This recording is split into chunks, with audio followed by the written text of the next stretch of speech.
ცოტა უკან მოი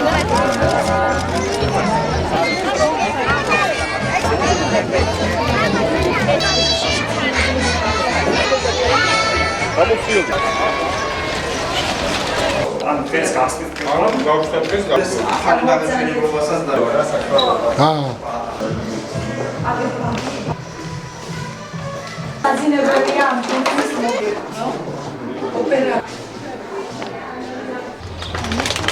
ერთ-ერთი ბაღი რეაბილიტაცია არ იყო შესაძლებელი და ქალაქ თბილისის საჩი შეძლო ზემო ფონიჭალაში.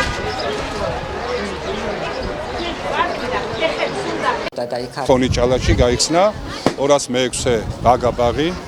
მე მინდა გითხრათ, რომ მესამე ბაგა ბაღის გახსნას ვესწრები, ერთი მოსკოვის პროსპექტზე გაიხსნა, მეორე გლანი მუხიანის დამაკავშირებელ გზაზე და ხაზგასმით მინდა ვთქვა, რომ სამივე ეს ბაღი არის ევრო სტანდარტების შესაფერისი.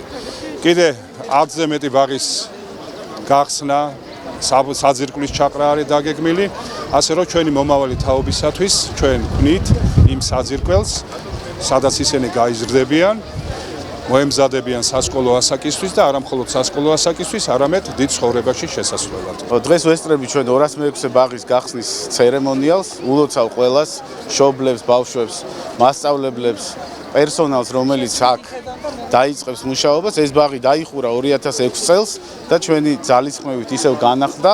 არის ერთ-ერთი ყველაზე კარგად აღჭურვილი ბაღი და მე მინდა ყველას მიულოცო და ხაზი გაუსვა იმას, რომ ჩვენი ბავშვებში, ჩვენს მომავალ თაობაში ინვესტიცია არის ყველაზე დიდი ინვესტიცია, საერთოდ რაც შეიძლება სახელმწიფომ განახორციელოს. ქალაქ თბილისის მერია, ქალაქ თბილისის საკრებულო აგრძელებს თანამიმდევრულ მუშაობას იმისათვის, რომ დედაქალაქში პრაქტიკულად ყველა ოჯახისათვის ხელმისაწვდომი იყოს საჯარო ბაგა-ბაღები. თქვენ როგორც ხედავთ, უმშვენიერესი მაღალი სტანდარტით აშენებული, განახლებული საბავშვო ბაღი ზემო ფონიჭალაში დღეს გავხსენით.